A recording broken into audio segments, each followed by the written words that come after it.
மன்னகம் போற்றும் தாய்மரியே, விண்ணகம் புகழும் ராணியே. மன்னகம் போற்றும் தாய்மரியே, விண்ணகம் புகழும் ராணியே. அருள் நிறைந்த மாமரியே, மகிழ்வுடன் உம்மை வாழ்த்துகிறோம்.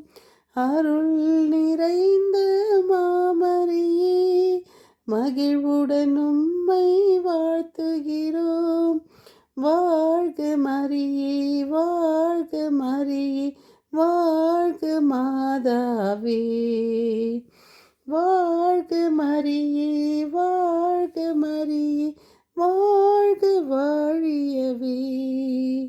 மன்னகம் போற்றும் தாய்மரியே, விண்ணகம் புகழும் ராணியே. என் இனிய உறவுகளே, நாம் இன்று 16-11-24 இருக்கின்றோம். இன்று சனிக்கிழமை, அன்னைக்காக அர்ப்பணிக்கப்பட்ட நாள். அன்னை மரியின் பக்தர்களாகிய நமக்கு சனிக்கிழமை என்றாலே ஒரு மகிழ்ச்சி. நாம் தூய ஆவியின் துணையில் நாம் என்றும் அன்னை மரியின் மடியில் என்றுமே. நாம் தொடரும் சங்கீத தொடர்ச்சி 55, 13, 14, 15, நீதிமொழிகள் 27, 16, 17, 18. இன்றைய வாசகம் யோவான் 3, 5, 8.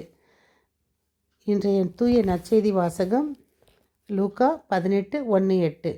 நாம் மனம் தளராமல் எப்பொழுதும் இறைவனிடம் மன்றாட வேண்டும்.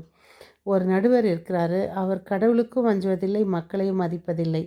இருந்த போதிலும் அந்த ஊரில் ஒரு கைம்பெண் இருந்து அவரை தொல்லை கொடுத்து கொண்டே இருக்கிறார். அந்த நடுவரிடம் போய் என் எதிரியை தண்டித்து எனக்கு நீதி வழங்கும் என்று. இருந்த போதிலும் அவர் தொல்லையின் பொருட்டாவது அவருக்கு நீதி வழங்குகிறார். இதே போல்தான் கடவுள் நமக்கு சில நேரங்களில் நாம் கேட்பதை அவர் எல்லாவற்றையும் தருவார், சிலவற்றை தரமாட்டார். அது என்ன, அதால் நமக்கு ஆபத்து என்று அவருக்கு தெரியும். இருந்தாலும் நாம் தொல்லையின் பொருட்டாவது கொடுப்பார். இருந்தால் எடுத்துகிட்டு போங்க, பின்னால் வருதை நீங்கள் அனுபவிச்சுக்கோங்கன்னு. அதே மாதிரி நமக்கு என்ன தேவை என்பதை கடவுளிடம் நம்மை விட நன்கு அறிவார். பிசைந்த சோற்றை தட்டில் வைத்து கொண்டு பச்சிலம் குழந்தைக்கு ஊட்ட பரிதவிப்போடு முற்படும் தாயை போல் நமக்கு தேவையானதை வழங்கிட அவர் அவளோடு காத்து கொண்டிருக்கிறார். ஆனால் நாம் எது தேவை, எது தேவையில்லை என்பதை அறிந்துள்ளோமா? இல்லை. அவர் நமக்கு தர விரும்புவது என்ன என்பது அறிந்து அதை பெற்றுக்கொள்ள ஆவல் கொள்கிறோமா? அதுவும் இல்லை. கடவுளிடம் கேட்பதை பெறுவதற்கு முன்னும் பெற்ற பின்னும் நாம் ஆற்ற வேண்டிய கடமைகளை அறிந்து அவற்றை நிறைவேற்றுவதும், நல்லதை, உகந்ததை, தலை சிறந்ததை அவர் நமக்கு அருள்வார் என நம்பிக்கையுடன் காத்திருப்பதுமே கிறிஸ்துவ ஞானம். நான் உங்களுக்கு நேற்று ஒரு மன்னரை பற்றி சொன்னேன். அந்த மன்னரின் அந்த ஒரு அது விண்ணகத்துக்கு ஒப்பிட்ட அந்த ஒரு கதை. இன்று நான் அதை முடிக்கிறேன். அந்த மன்னர் சந்தோஷமாக அந்த நாட்டிற்கு செல்கிறார். மன்னர் பின்ன எப்படி அந்த படகோட்டி கேட்கிறார், நீங்கள் சாகத்தானே போகிறீர்கள் என்று. அவர், ஆம், நான் சாகப்போவதில்லை, நான் திரும்பி இந்த நாட்டிற்கு நீங்கள் வரப்போவதில்லை என்பது தெரியுமா என்று படகோட்டி கேட்கிறார். தெரியுமே, நான் திரும்ப வரப்போவதும் இல்லை, பின்னர் ஏன், எப்படி உங்களால் மகிழ்ச்சியாக இருக்க முடிகிறது என்று கேட்டார்.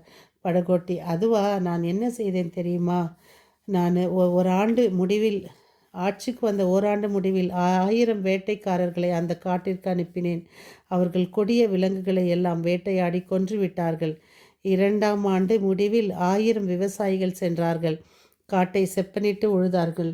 இன்று ஏராளமான தானியங்கள், காய்கறிகள் அங்கு விளைகின்றன. 3ஆம் ஆண்டு முடிவில் 1000 கட்டடக் கலைஞர் வல்லுநர்களை தொழிலாளர்கள் சென்றனர்.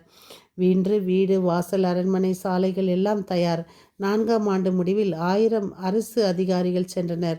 நிர்வாகம் சீரடைந்து இந்த 4000 பேரும் தங்கள் மனைவி குழந்தைகளுடன் சென்று அங்கே வாழ்வதால் அவர்கள் ஒரு சிறிய நாட்டையே உருவாக்கிவிட்டார்கள்.